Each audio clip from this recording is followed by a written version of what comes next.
Amado Deus, eu consagro a Ti essa transmissão, consagro essa conexão, Pai. Nós vamos alimentar o nosso espírito. Eu peço que o Senhor use a Tua filha amada, Bruna, para entregar com autoridade, com temor, aquilo que o Senhor já ministrou no coração dela. Senhor, usa ela, Senhor, queremos ouvir mais de Ti, queremos aprender mais de Ti, estamos à Sua disposição. Usa ela, Senhor, consagramos a Ti tudo que vai ser dito aqui, que as palavras sejam conduzidas pelo Teu Espírito Santo, em nome de Jesus, amém. Amém, amém. Então vamos lá para o último capítulo de Sofonias, esse livro, esse profeta com 3 capítulos apenas, mas muito fortes, muito poderosos, né? Palavra de Deus maravilhosa. Eu vou fazer a leitura diferente hoje, eu vou ler versículo e fazer o comentário, tá? Então, vou começar a ler o capítulo 3, ele tem por título O Castigo de Jerusalém, a Promessa Feita aos Fiéis. E eu tenho a Bíblia também pela versão BKJ, e eu achei o título também bonito, O Castigo e a Salvação de Israel. Então, vamos começar a leitura aqui do primeiro versículo. Ai da rebelde e manchada da cidade opressora. Então, eu gostaria de fazer uma observação aqui sobre a palavra rebelde. Alguém que se recusa a obedecer e a seguir a autoridade, as regras ou as tradições estabelecidas, seja de um governo, de uma instituição ou da sociedade em geral. E a palavra manchada, a mancha, ela simboliza o pecado. Em Isaías, capítulo 59, versículo 3, fala assim, ó: suas mãos estão manchadas de sangue e seus dedos imundos de pecado. Seus lábios estão cheios de mentiras e sua boca transborda de corrupção. Aí eu faço a pergunta para vocês: qual que foi o primeiro pecado cometido segundo a Bíblia? Alguém sabe dizer? A desobediência de Adão e Eva ao comer do fruto proibido. Está lá em Gênesis 3, para quem quiser fazer a leitura depois, tá? Versículo 2. Não ouve a voz, não aceita o castigo, não confia no Senhor, nem se aproxima do seu Deus. Esse versículo, ele me lembra muito sobre uma criança. Como que uma criança pequena, desobediente, ela se comporta, né? Ela não ouve a voz, ela não aceita o castigo, ela não confia no Senhor, na autoridade, no Pai, nem se aproxima de Deus, se afasta do Pai.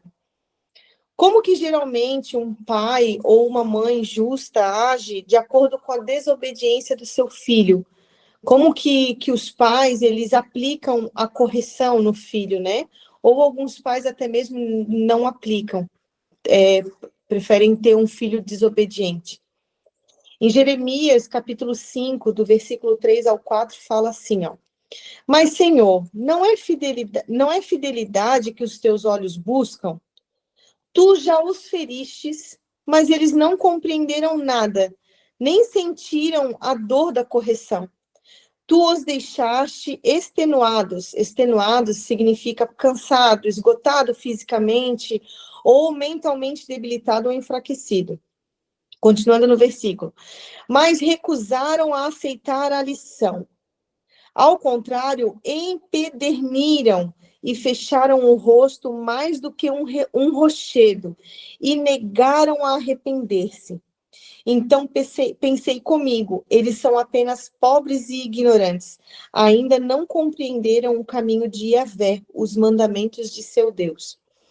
Aqui, quando fala a palavra empederniram, significa tornar-se insensível, duro, desumanizar-se, transformar em pedra. E negaram a arrepender-se. Eu tenho uma breve historinha de quando eu era criança. que eu era desobediente quando eu era criança, né? Por isso que eu passei tudo que eu passei na minha vida. Eu não fui ensinada a obedecer, eu não tive um pai para me ensinar como obedecer, né? Então, eu era meio rebelde. E isso refletia na escola e nas minhas amizades. Eu tinha uma amiga chamada Stephanie. A gente era grudada, assim. E aí, a Stephanie, na escola, ela comprou um chiclete, um Babalu, nunca esqueço, um Babalu, aquele que tem a gominha dentro. E a Stephanie, ela não comprou outro Babalu para mim. Eu fiquei, assim, brava com ela, porque tudo ela dividia comigo. Inclusive, quando ela tinha um roller, ela botava um pé, eu, outro pé, ela, e andava as duas de braço dado, andando de roller. E aí, eu peguei, escondida aquele Babalu, eu botei ele na boca, masquei. E daí, a minha amiga Stephanie foi chamar a diretora. E falou, diretora, a Bruna pegou meu chiclete. A diretora, dá, Bruna, o chiclete. Eu, dá o chiclete, Bruna. Ela, me dá. Eu peguei, cuspi na mão dela. Olha quanta rebeldia, né? Quanta desobediência. Uma criança, ela é ignorante. Ela tem que ser ensinada a obedecer. Então, eu consegui entender aqui nessa parte,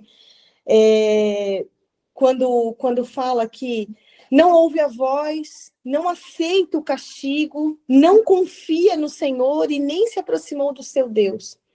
Quantas vezes a gente vive uma vida sem ouvir a voz de Deus? Deus, ele fala conosco em todos os meios possíveis. Não tem como a gente falar que, assim, ó, quando a gente estava no mundão, no pecado, alguém não veio alertar, alguém não foi usado por Deus para nos dar um alerta. Então, a gente não ouviu a voz de Deus. Muitas vezes Deus foi aplicando castigos que começaram num degrau bem suave e foi aumentando.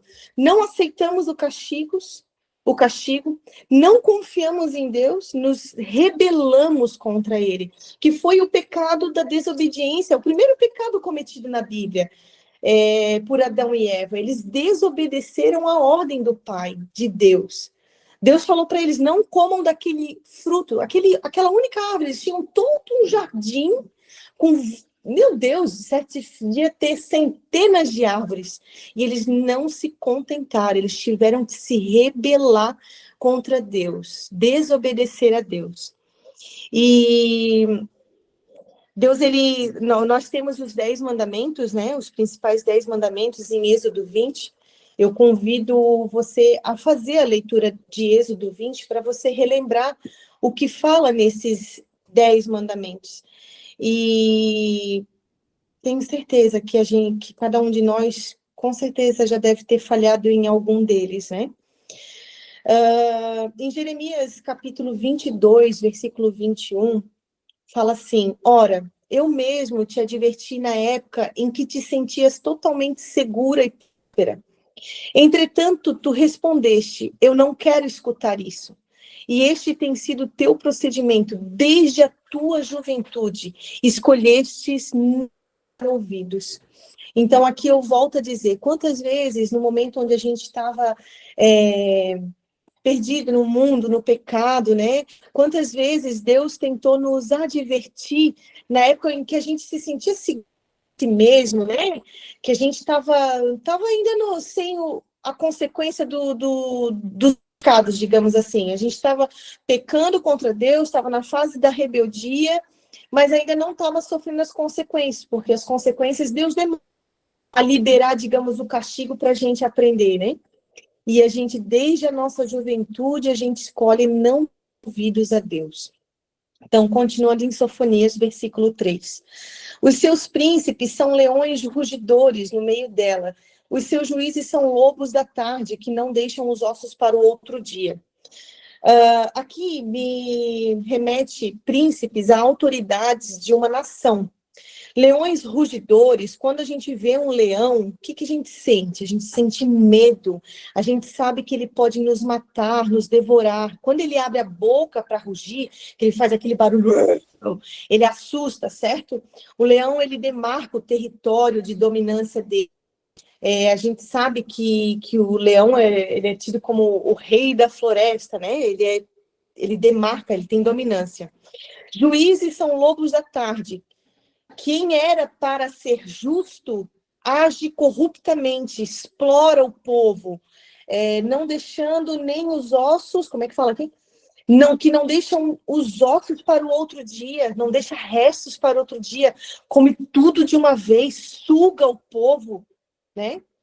Então, continuando, versículo 4. Os seus profetas são levianos e criaturas aleivosas. Os seus sacerdotes profanaram o santuário e fizeram violência à lei.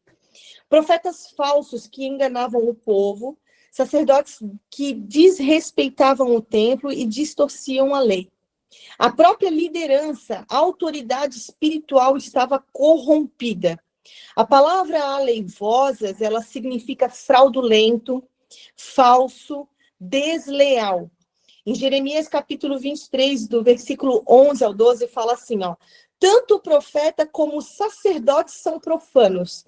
Até no templo erguido em minha homenagem, encontro espalhadas as suas iniquidades, denuncia Yahvé. Por esse motivo, o caminho deles será como lugares barrentos e escorregadios nas trevas, para as quais serão excomungados, e nelas se afundarão. Trarei a desgraça sobre eles no ano do seu castigo, assevera Yahvé. Eu vou chamar a atenção aqui para duas palavras. Lugares barrentos e escorregadios nas trevas. Hoje pela manhã eu atendi uma cliente, ela não é cristã. E ela até contei para a Cris essa situação. Aos poucos, assim, a gente vai evangelizando, né? O Espírito Santo vai fazendo o mover dele. E hoje ela me trouxe um sonho. E eu tenho pedido para Deus discernimento espiritual para os sonhos, porque eu tenho muitos sonhos também da parte de Deus. E ela me trouxe um sonho, gente, muito forte, muito forte. Ela falou assim, ó, Bruna, eu via muitas mulheres vestidas de noiva, só que elas estavam num lugar barrento, um barranco, a palavra aqui, ó, a palavra confirmou, lugares barrentos e escorregadios nas trevas. Essas mulheres, elas estavam vestidas de noiva, só que as vestes delas estavam toda torta, toda amassada, por estar num lugar barrento, estava com sujeira. Gente, Deus está dando sinais. Noiva, se acorda, se prepara, limpa tuas vestes, sai do lugar barrento, sai do lugar das trevas. Jesus está voltando, o noivo está voltando. Está na hora de arrumar tuas vestes, se posicionar. Você está no lugar barrento, escorregadio, sai daí que não é aí o lugar onde Jesus vai te encontrar, onde o noivo vai vir e vai te encontrar. Continuando. E aqui, ó, chamar mais uma atenção aqui, ó. Trarei a desgraça sobre eles no ano do seu castigo. Então, Deus fala aqui na palavra que nós temos um ano do nosso castigo, de acordo com os nossos pecados. Pode demorar, pode passar 1, 2, 3, 4, 5, tantos anos que for, mas a gente tem o ano do nosso castigo conforme o nosso pecado, do qual nós não nos arrependemos, do qual nós não pedimos perdão e não nos reconciliamos com Deus. Em Lamentações, capítulo 2, versículo 14, fala assim, ó, os teus profetas te anunciarão visões inverídicas e insanas e não denunciarão o teu pecado para evitar a tua prisão e exílio. Mas anunciarão profecias falsas, inúteis e palavras que te conduzirão ao desterro. Desterro é o ato de ser expulso ou banido da própria terra, ou seja, o exílio. Quando nós somos expulsos da nossa terra, onde que é a nossa terra de origem? É os céus. Quando nós lemos aqui, ó, visões inverídicas, que não denunciarão o teu pecado. Gente, eu quero que denuncie o meu pecado, quero que me fale quando estiver errando, quando eu estiver pecando, porque eu quero me consertar com Deus, eu não quero que passe a mão na cabeça. Continuando em Sofonias, versículos... Aqui eu vou fazer a leitura do versículo 5. O Senhor é justo no meio dela, ele não comete iniquidade. Cada manhã traz o seu juízo à luz, nunca falta, mas o perverso não conhece a vergonha. Ele não comete... Deus, ele não comete iniquidade, a palavra está falando aqui. Ele não comete injustiça. Iniquidade, segundo a Bíblia, é o ato de transgredir ou ir contra a lei de Deus, envolvendo perversidade, injustiça ou rebelião deliberada contra o que é correto. Quando nós vemos todas essas profecias, a gente acompanhou Jeremias, Abacuque, a gente está em Sofonias, a gente vê que na maioria das profecias, principalmente Jeremias, são profecias de desgraça, certo? Que iriam acontecer. A gente pensa assim, meu Deus, que Deus maldoso. Deus é justo. Deus é justo, Deus não passa a mão na cabeça. Deus não é pai de passar a mão na cabeça. Ele é um pai misericordioso, mas ele é justo. Ele não comete iniquidade, ele não comete injustiça. Em Deuteronômio 32, versículo 4, fala assim, ele é a nossa rocha, as suas obras são todas perfeitas e seus caminhos todos justos. Deus é fiel e jamais comete erros. Deus é bom, sábio e justo. Deus, ele não é um pai que passa a mão na cabeça e faz vista grossa para a nossa desobediência. Em Miqueias 3:11 fala assim, vossos líderes ajuizam debaixo da influência de subornos, seus sacerdotes ministram visando lucro e até vossos profetas fazem revelações em troca de prata. E pior, ainda ousam apoiar-se no Senhor alegando, eis que Yahvé está no meio de nós, nenhuma desgraça virá sobre as nossas cabeças. Aí eu falo assim, lendo aqui novamente. Sacerdotes ministram visando lucro, influência de subornos. Isso vai lembrando a vocês várias coisas, né? A nossa política, isso tem também dentro de igrejas. Quantos profetas falsos a gente vê aí? Gente, hoje em dia, assim, o que a mídia mais gosta de fazer é apontar, principalmente quando tem um falso profeta, aquele menino lá que deu aquele bafafá, aquele mini profeta.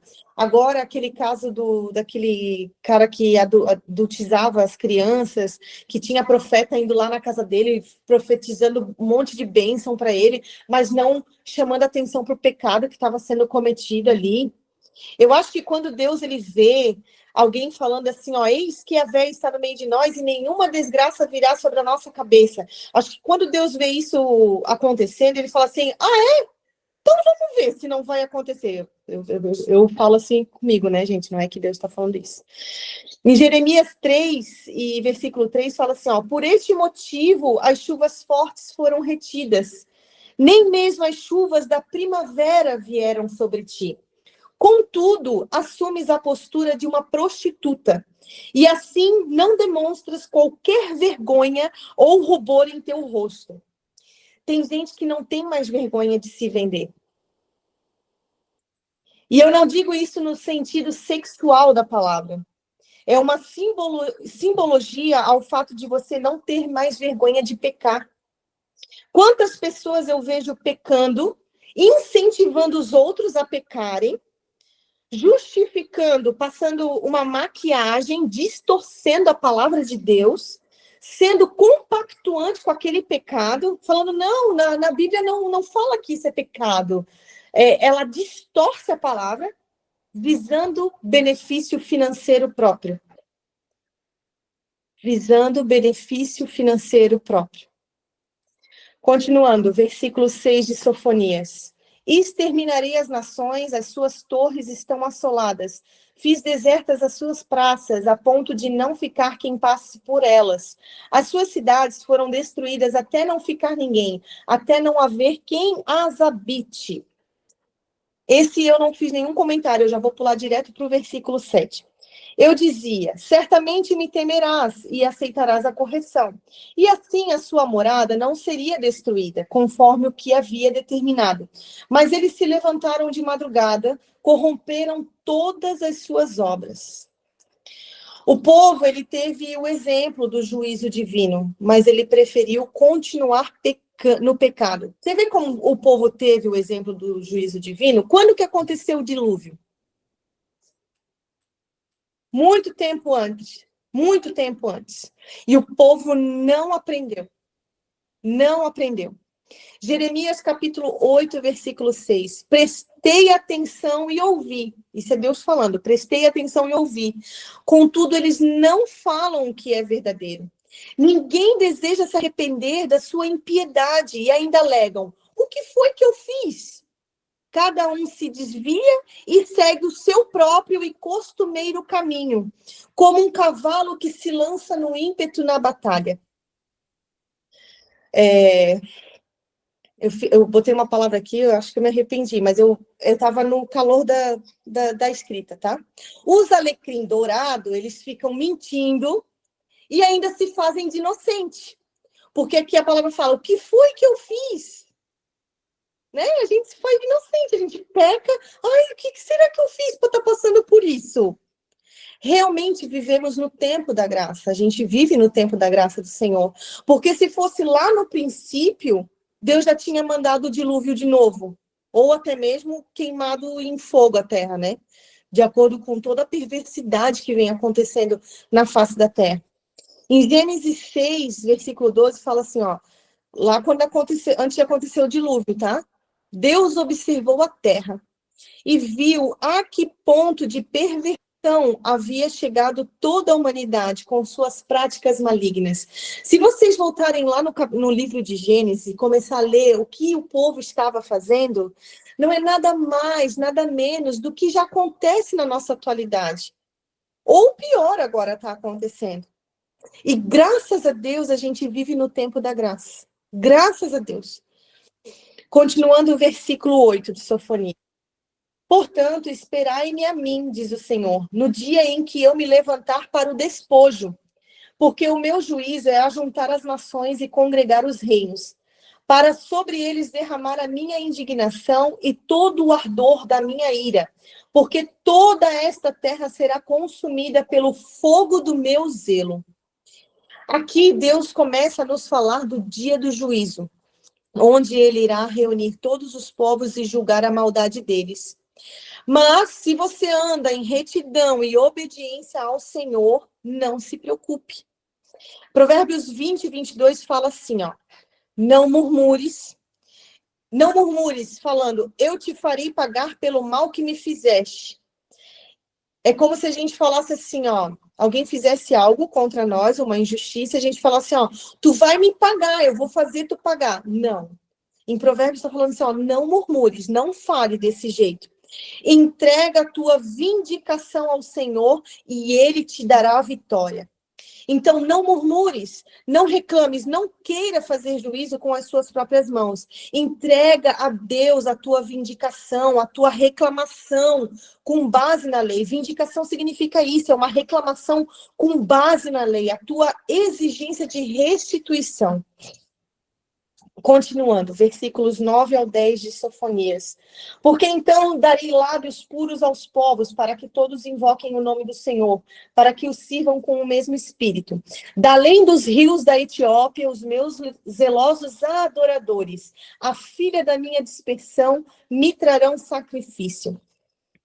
Deus, ele promete nos purificar. Lábios puros ele vai nos dar, para que nós adoremos a ele em um só espírito, no Espírito Santo de Deus.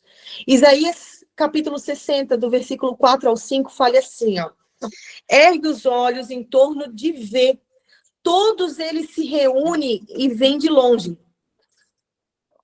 As tuas filhas vêm carregadas nos braços. Então o contemplarás e ficarás radiante. O teu coração estremecerá e pulsará forte de júbilo, porque a riqueza de todos os mares lhe será trazida. A ti chegarão os tesouros das nações. Todos os povos terão... Aí aqui já encerra, né, o versículo. Aí um comentário. Todos os povos terão a oportunidade de invocar a Deus em espírito e em verdade. Em Malaquias 1, versículo 11, fala assim, ó. Pois do Oriente ao Ocidente, grande é o meu nome entre as nações. Em toda parte, incenso especial é queimado, e ofertas puras são trazidas em adoração ao meu nome. Porquanto, Gadol, grande será o meu nome entre todas as nações da terra, declara o Senhor dos Exércitos. Essa palavra Gadol me chamou a atenção. Ela é em hebraico. Ela significa grande ou líder. É um termo usado por religiosos judeus para se referir ao mais reverenciado rabino da geração. Aqui Deus está dando referência a ele, que é o nosso Deus, o Senhor dos Exércitos. Quando nessa palavra aqui, nessa parte, quando fala assim, ó, em toda parte, incenso especial é queimado e ofertas puras são trazidas. Queime ao Senhor o seu incenso mais especial, que é a tua verdadeira adoração. Oferte ao Senhor de coração, com pureza, com verdade, com integridade. Em Atos 8, 27, fala assim, ó. Tá falando aqui sobre Filipe, o apóstolo Filipe, tá? Ao que ele, Filipe, se levantou e partiu. No caminho ele encontrou um eunuco etíope, alto oficial, administrador de todos os tesouros de Candace, rainha dos etíopes. Esse homem viera a Jerusalém para adorar a Deus. Ele era um etíope, ele era de uma nação estrangeira, uma nação onde era adoradores de outros deuses, deuses falsos. Então, olha, a palavra de Deus já chegando em outras nações, trazendo eles a adorar. E eu convido você a fazer a leitura desse versículo, desse capítulo aqui, Atos 8, marca bem, Atos 8, lê ele inteiro, principalmente depois do versículo 27, porque Filipe vai ajudar esse etíope a fazer a leitura da palavra de Deus e ter entendimento. É linda essa passagem. Deus, ele vai receber a adoração genuína de todos os povos. Continuando em Sofonias, versículo 11 ao 13. Naquele dia não te envergonharás de nenhuma das tuas obras com que te rebelaste contra mim.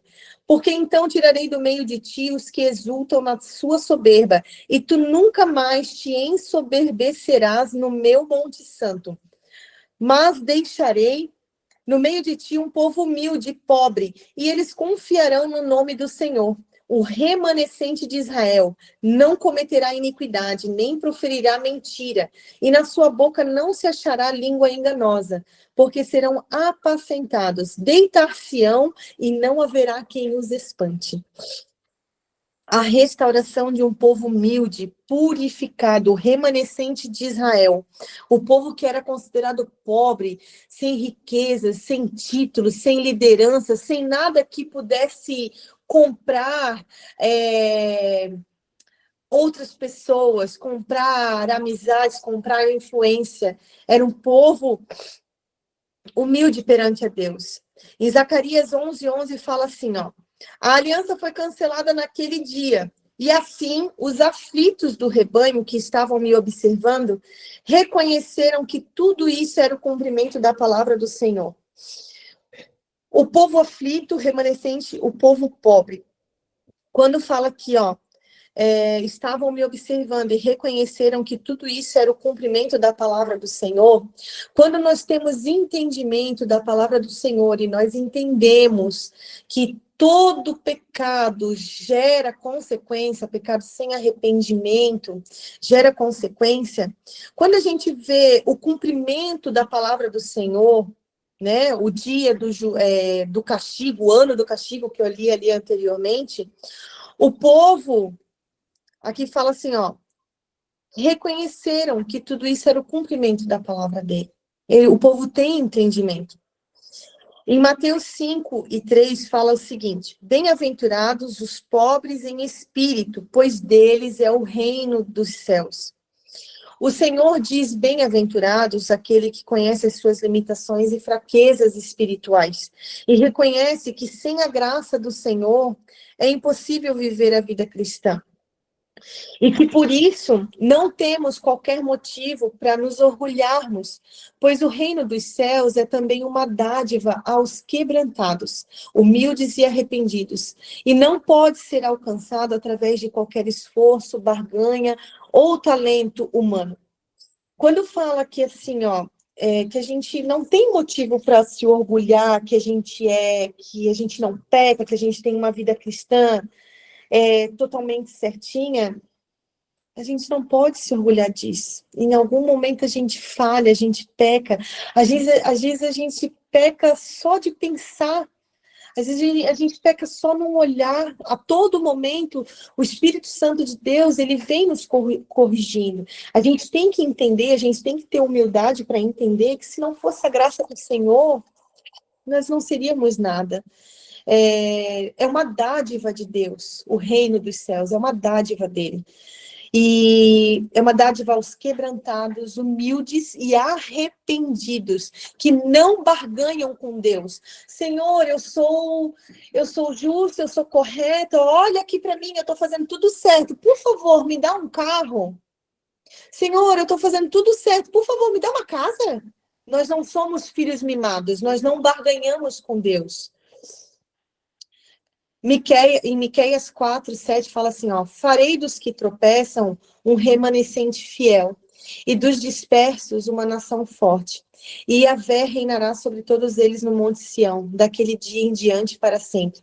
Quantas vezes a gente peca em olhar para uma pessoa que está no pecado, e eu me incluo nisso, tá? Isso aqui é um tapa na minha cara. De olhar para uma pessoa que está em pecado, que caiu, que, meu Deus, só tropeça. E a gente fala assim, olha, ó, de novo pecando. Meu Deus do céu, quero longe. Gente, é ali que Deus vai agir. Pode escrever. É ali que Deus vai trabalhar e vai resgatar. E vai ser um vaso na mão de Deus para resgatar outras pessoas. Vai ser um testemunho. Ali um testemunho está sendo gerado em nome de Jesus. Continuando a leitura de Sofonias, do 14 ao 15. Canta alegremente, ó filha de Sião, rejubila, ó Israel, regozija-te e exulta de todo o coração, ó filha de Jerusalém. O Senhor afastou os teus juízos, exterminou o teu inimigo. O Senhor, o rei de Israel, está no meio de ti. Tu não verás mais mal algum. Nós agora estamos entrando nos trechos de alegria desse capítulo. Deus está removendo o castigo e derrotando os inimigos. Em Isaías 54, versículo 1, fala assim, ó: entoa alegre canto, ó estéril que nunca teve um filho para criar. E rompe, pois, em canto, brade com júbilo, tu que jamais sentiste as dores do parto. Porquanto mais numerosos são os filhos da abandonada do que os filhos daquela que tem marido, declara Yahvé. A mulher estéril, ela é uma figura simbólica para Israel, a mulher estéril é uma figura simbólica representando Israel em cativeiro, sem frutos, estéril, sem frutos. Sião estava abandonada, estéril, sem filhos, mas Deus promete restaurar e dar numerosos filhos da abandonada. Em Zacarias 2:10 fala assim, ó: canta e rejubila-te, ó filha de Sião, pois eu venho e habitarei no meio de ti, garante o Senhor. Apocalipse 21, 3 ao 4 fala: e ouvi uma forte voz que procedia do trono e declarava: eis que o tabernáculo de Deus agora está entre os homens, com os quais ele habitará. Eles serão o seu povo, e o próprio Deus viverá com eles, e será o seu Deus. Ele lhes enxugará dos olhos toda lágrima, não haverá mais morte, nem pranto, nem lamento, nem dor, porquanto a antiga ordem está encerrada. Meu Deus, como a gente anseia por esse dia, né? quando Jesus voltará, quando Deus viverá conosco, a gente poderá ver a face de Deus. Mas sabe por que a gente vai poder ver a face de Deus? Porque nós vamos estar santificados. Qual que é a importância? Por que Deus bate tanto na tecla? Santifique-se, santifique-se. Pare de pecar, porque para estar na presença de Deus, nós precisamos estar com as nossas vestes limpas, santificadas. Senão a glória dele irá nos transpassar. Perante ele, não fique em pecado. Continuando a leitura de Sofonias 16 ao 18. Naquele dia se dirá a Jerusalém: não temas, ó Sião, não se enfraqueçam as tuas mãos. O Senhor teu Deus está no meio de ti, poderoso para te salvar. Ele se deleitará em ti com alegria, calar-se-á por seu amor, regozijar-se-á em ti com júbilo. Mas eu gostaria de ler esse trecho numa outra versão, na NTLH, que até eu anotei aqui, eu estava lendo aqui. Vou ler aqui, porque tem uma palavra muito importante aqui, que foi, só para pontuar ali para a Cris, porque tinha a possibilidade de eu não fazer esse devocional hoje, porque eu estou na correria do retiro. E aí ontem, Deus falou assim, não, tu vai fazer. E ele me deu um sinal, que vai estar aqui que eu já vou falar. Vou ler aqui, ó, do versículo 16 ao 18, na versão NTLH. Chegará o dia em que dirão a Jerusalém: não tenha medo, povo de Sião. Não desanime, nem perca coragem, pois o Senhor, seu Deus, está com vocês. Ele é poderoso e os salvará. Deus ficará contente com vocês e, por causa do seu amor, lhes dará nova vida. Ele cantará e se alegrará, como se faz num dia de festa. O Senhor Deus diz: eu afastarei a ameaça que está sobre vocês e os livrarei da desgraça. Eu quero chamar a atenção para vocês aqui, ó. Ele cantará e se alegrará. Deus canta sobre nós. Antes mesmo da gente abrir a nossa boca para cantar, para adorar Ele já canta sobre nós. Ele tem júbilo sobre nós, ele faz festa sobre nós. Em Deuteronômio 30, versículo 9, fala assim, ó: o Senhor teu Deus tornar-te-á próspero em todo o trabalho da tua mão, os filhos do teu ventre, as muitas crias dos teus rebanhos e as abundantes colheitas da tua terra. O Senhor voltará a se alegrar em ti, ó Israel, da mesma maneira como se comprazia com a felicidade dos teus pais na antiguidade. Aí, eu já até antecipei essa fala aqui, ó. Antes que nós abríssemos a nossa boca para louvar a Deus, ele já se alegra e canta com alegria sobre nós. Eu quero te falar que se você tem receio de adorar a Deus, tem receio de abrir a tua boca para cantar, lembre-se, Deus já canta sobre você. Então, abre a boca para devolver para ele essa adoração, esse louvor, porque ele merece. Ele é digno de toda honra e toda glória. Ele te fez a imagem e semelhança dele. Se você pensa assim, não, eu não tenho voz, não, eu não sei cantar, para com isso. Deus te fez adoradora, Deus te fez adorador. Louve ao Senhor, adore ele em espírito e em verdade. Em Isaías 65, versículo 19, fala assim, ó: por Jerusalém me regozijarei, e em meu povo terei todo o meu prazer. Na cidade de Jerusalém não se tornará a ouvir o choro nem lamentação. Você tem dúvida do cuidado e carinho de Deus por você? O nosso Pai? Tem dúvida? Jeremias 32, 41. Eu me alegrarei fazendo-lhes o bem.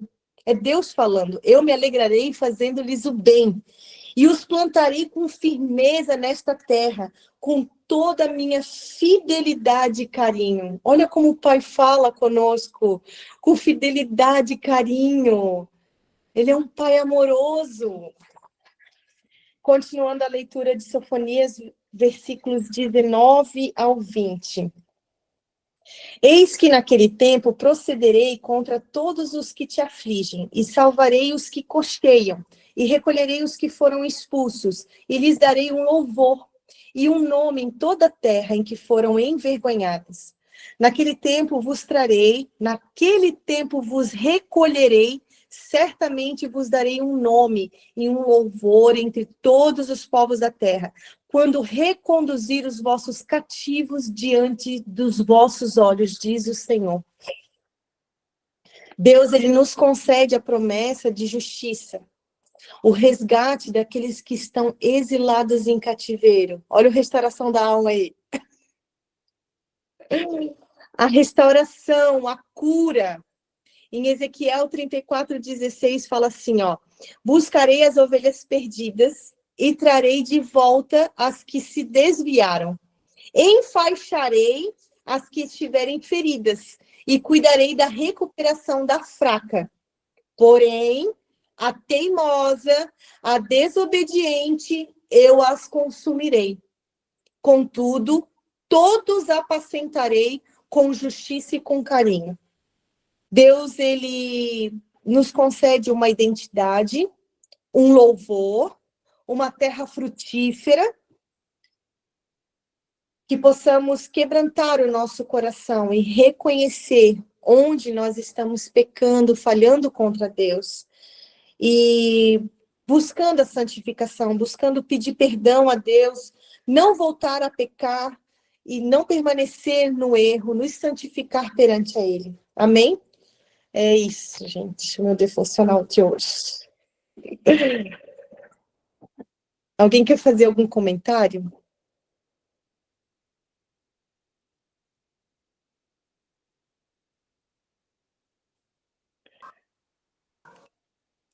Foi lindo, né? Grandioso, cada palavra, meu Deus, só para a gente dormir anestesiada e amanhã já acordar louvando, adorando. Deus abençoe. Amém, amém. Vamos. Alguém mais quer falar alguma coisa? Amém. Então vamos orar.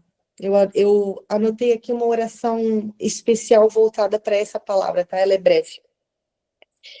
Obrigado, Senhor meu Deus, pois Tu és justo e não falhas. Perdoa, Senhor, as nossas falhas e restaura o nosso coração. Nós nos alegramos em Tua presença e te louvamos, Senhor, pois Tu nos fortalece a cada dia. Nos faz, Senhor, permanecer em humildade e fidelidade a Ti. Obrigado por ter afastado de nós a nossa condenação, o nosso castigo. Te agradecemos e te louvamos, Senhor, em nome de Jesus. Amém. Tenha uma boa noite de descanso, um restinho de semana. E amanhã nós temos culto, nos vemos lá para adorar o Senhor, hein? Eu quero ver todo mundo.